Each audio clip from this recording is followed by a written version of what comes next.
என்னென்ன இனங்கள் இருக்கு தெரியுமா? எதை தேர்வு பண்ணினாதான் லாபம் கைக்கு வரும்? அரசு மானியம் கிடைக்குமா? எத்தனை பவர்ஃபுல் பிசினஸ் மாடல்கள் இருக்கு தெரியுமா? பன்றி வளர்ப்புல வரக்கூடிய பிரச்சனைகள் என்னன்னு தெரியாம ஆரம்பிச்சா என்ன ஆகும்? இந்த எல்லா ரகசியங்களையும் ஒரே வீடியோல தெரிஞ்சுக்கணுமா? அப்படின்னா இந்த வீடியோவை முழுசா பாருங்க, ஒரு விஷயமும் மிஸ் பண்ணாதீங்க.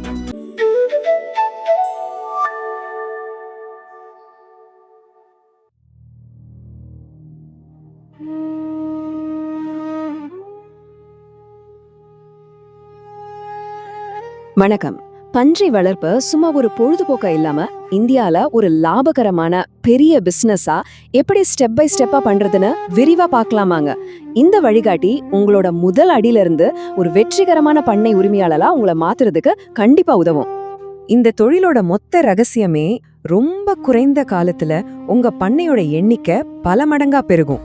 இதுதான் மத்த கால்நடை வளர்ப்புல இருந்து பன்றி வளர்ப்ப தனிச்சு காட்டுற ஒரு மிகப்பெரிய பிளஸ் பாயிண்ட். முதல்ல இந்த தொழில் இருக்கிற மிகப்பெரிய தடைய பத்தி பேசிடலாம். அது பணம் இல்ல, ஊர் என்ன சொல்லுமோங்கிற பயம். நிறைய பேர் இத ஒரு கேவலமான தொழிலா பார்க்கலாம். ஆனா உண்மைய பேசுவோமாங்க, இந்த தொழில்ல முழுசா இறங்கி ஜெயிச்சவங்க பண்ணிக்காரன்னு சொன்ன இடத்துல இருந்து கோடீஸ்வரன்கிற நிலைமைக்கு உயர்ந்திருக்காங்க. நீங்க உங்க பார்வைய மாத்தினா போதும், உங்க பேங்க் பேலன்ஸ் தானா மாறும். சரி, லாபகரமான பண்ணைய அமைக்கிறதுக்கான நம்ம பயணத்தை 6 படிகளா பிரிச்சிருக்கோம். ஒரு தொடக்க நிலையாளரா இருந்து எப்படி ஒரு வெற்றிகரமான தொழில் முனைவோரா மாறலாம்ங்கிற முழு வழியும் இது காட்டும். முதல் பகுதிக்குள்ள போகலாம். மத்தவங்க பேச்சை எல்லாம் உடைச்செறிஞ்சு ஜெயிச்ச ஒரு மாடர்ன் விவசாயியோட கதையோட இதை ஆரம்பிப்போம். இந்த வார்த்தைகளை கொஞ்சம் கேளுங்களேன். கஷ்டப்பட்டு படிக்க வச்சு கடைசியில பண்ணி மேய்க்கவா போனா? இந்த மாதிரி கேள்விகள் உங்களுக்கும் வரலான்னு ஒரு பயம் இருக்கா? நிறைய பேருக்கு இதுதான் ஆரம்ப புள்ளி. ஆனா இது முடிவு கிடையாது. இது ஒரு பெரிய வெற்றி கதையோட முதல் அத்தியாயம், அவ்வளவுதான். சரி, இந்த மனத்தடைகளை எல்லாம் தூக்கி ஒரு ஓரமா வச்சுட்டு இப்போ வேலையில இறங்கலாம். இனி நீங்க எடுக்க போற ஒவ்வொரு சின்ன சின்ன முடிவுகளும் தான் உங்க பண்ண லாபத்துல ஓடுமா இல்ல நஷ்டத்துல முடியுமாங்கிறத தீர்மானிக்க போற அஸ்திவாரம். அதனால ரொம்ப கவனமா கேளுங்க. சரி, முதல்ல நீங்க உங்களுக்குள்ள கேட்டுக்க வேண்டிய முதல் கேள்வி இதுதான். உங்க பிசினஸ் மாடல் என்னவா இருக்க போகுது?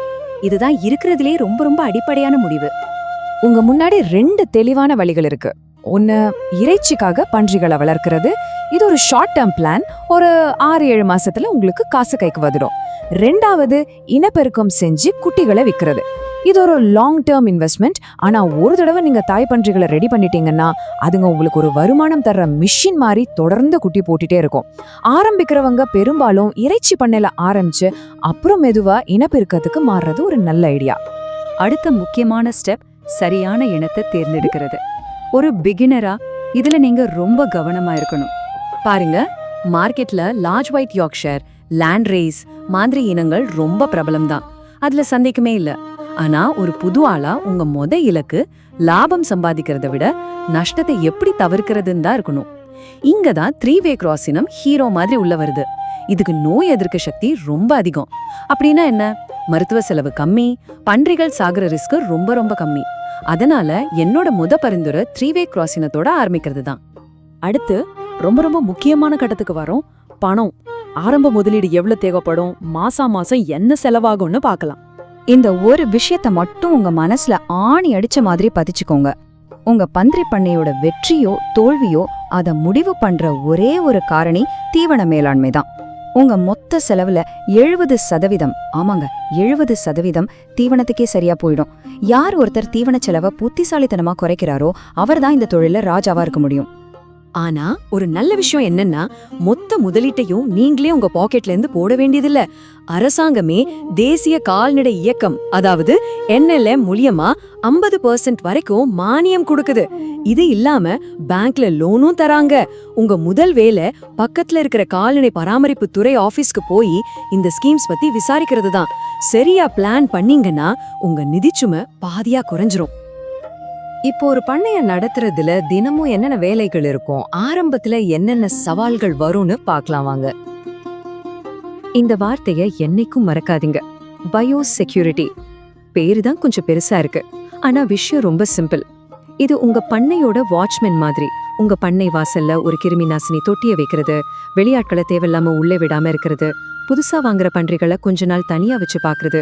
இந்த மாதிரி சின்ன சின்ன விஷயங்கள் தான் உங்க லட்சக்கணக்கான ரூபாய் முதலீட்ட ஒரே ராத்திரியில காணாம போகாம காப்பாத்தும் கவசம். இனப்பெருக்கம் செஞ்சா நல்ல லாபம் கிடைக்கும், உண்மைதான். ஆனா ஆரம்பத்துல அதுதான் உங்களுக்கு பெரிய பாடங்களையும் கத்துக் கொடுக்கும். சினை பருவத்தை சரியா கணிக்க தெரியாம தீவனத்தை வேஸ்ட் பண்றது, குட்டிங்க பிறந்த உடனே இறந்து போறது, சில சமயம் தாயே குட்டிங்களை நசுக்கி கொள்றது, இது எல்லாமே நஷ்டங்கள். ஆனா இது நஷ்டமா பார்க்காதீங்க. உங்க முதல் பேட்ச்ங்கிறது நீங்க பணம் கொடுத்து படிக்கிற ஒரு கோர்ஸ் மாதிரி. இந்த அனுபவம் தான் உங்களை ஒரு எக்ஸ்பர்ட்டா மாத்தும். ஆனா அந்த ஆரம்ப கால கஷ்டங்களுக்கு பிறகு என்னாச்சு? இதோ யுவராஜே சொல்றாரு, கேளுங்க. அன்னைக்கு அவரை கேலி பண்ண அதே ஆளுங்க இன்னைக்கு அவரோட பண வெற்றிய பார்த்து பாராட்டுறாங்க. இதுதான் விடாமுயற்சிக்கு கிடைக்கிற பரிசு. இப்போ நம்ம கடைசி இலக்க நோக்கி போலாம். லாபம் பாக்குறது, அப்புறம் நம்ம பிசினஸ அடுத்த கட்டத்துக்கு எப்படி கொண்டு போறதுன்னு பார்க்கலாம். இப்போ கணக்க பாருங்க. இதுதான் உங்களுக்கு பெரிய மோட்டிவேஷனா இருக்கும். யுவராஜோட 60 தாய் பன்றிகள் கொண்ட பண்ணையை எடுத்துக்கலாம். மாச செலவு, அதாவது தீவனம், சம்பளம் எல்லாம் சேர்த்து கிட்டத்தட்ட 3 லட்சம் ரூபாய் ஆகுது. ஆனா குட்டிகளை விக்கிறது மூலமா வர்ற வருமானம் மாசம் 5 லட்சத்தை தாண்டுது. அப்படின்னா மாசம் 2 லட்சம் ரூபாய்க்கு மேல நிகர லாபம். அடைங்கப்பா, இதுதான் இந்த தொழிலோட பவர். ஆமா, இந்த நம்பரை நல்லா பாத்துக்கோங்க. வருஷத்துக்கு 20 லட்சம் ரூபாய்க்கு மேல நிகர லாபம். இது ஒரு நடுத்தர அளவு பண்ணையில சாதிக்கக்கூடிய இலக்குதான். முறையான திட்டமிடலும் கடின உழைப்பும் இருந்தா இந்த இலக்க நீங்களும் கண்டிப்பா அடைய முடியும். ஜெயிச்சவங்க வெறும் விவசாயியா மட்டும் இருக்கிறதில்ல. யுவராஜ் அவரோட படிப்புக்கு ஏத்த மாதிரி ஒரு யூடியூப் சேனல் ஆரம்பிச்சு நேரடியா கஸ்டமர்ஸ பிடிச்சாரு, இடைத்தரகர்களை ஒழிச்சாரு. இப்போ நீங்க யோசிக்க வேண்டிய கேள்வி இதுதான். உங்ககிட்ட என்ன தனித்திறமை இருக்கு? அதை வச்சு உங்க சந்தைய எப்படி நீங்களே உருவாக்க முடியும்? சரி, இது வரைக்கும் நாம பார்த்த விஷயங்களை வச்சு உங்களுக்கான ஒரு ஆக்ஷன் பிளான உருவாக்குவோம். நீங்க அடுத்து என்ன செய்யணும்னு பேசிட்டு ஒரு முக்கியமான கேள்வியோட இதை முடிப்போம். இதோ உங்க முதல் படிகளை ஈஸியா செயல்படுத்துறதுக்கு ஒரு சிம்பிள் டைம்லைன். முதல் 7 மாசத்துல நீங்க இந்த இலக்குகளை அடைஞ்சாலே போதும். உங்க பயணத்தை ஆரம்பிக்கிறதுக்கு இது ஒரு தெளிவான ரோட் மேப் மாதிரி. கடைசியா இந்த ஒரு கேள்வியோட நான் உங்களை விட்டு போறேன். மத்த கால்நடை தொழில்கள் மாதிரி இல்லாம பன்றி வளர்ப்புல இன்னும் பெரிய பெரிய கார்ப்பரேட் கம்பெனிங்க உள்ள வரல. இது நம்மள மாதிரி சுயாதீன விவசாயிகள் உள்ள நுழைஞ்சு அவங்களுக்கான ஒரு நிதி சாம்ராஜ்யத்தை உருவாக்குறதுக்கு ஒரு பொன்னான வாய்ப்பா இருக்கலாம். இத பத்தி நீங்க என்ன நினைக்கிறீங்க? யோசிச்சு பாருங்க. இந்த வீடியோ உங்களுக்கு பயனுள்ளதாக இருந்தால் லைக், ஷேர் மற்றும் கூல் வைப்ரண்ட் சேனல்ல சப்ஸ்கிரைப் செய்ய மறக்காதீர்கள். மேலும் அற்புதமான விவசாய தகவல்களுடன் அடுத்த வீடியோல சந்திப்போம். பசுமையான கனவுகள் செழிக்கட்டும், நல்ல அதிர்வுகள் பரவட்டும்.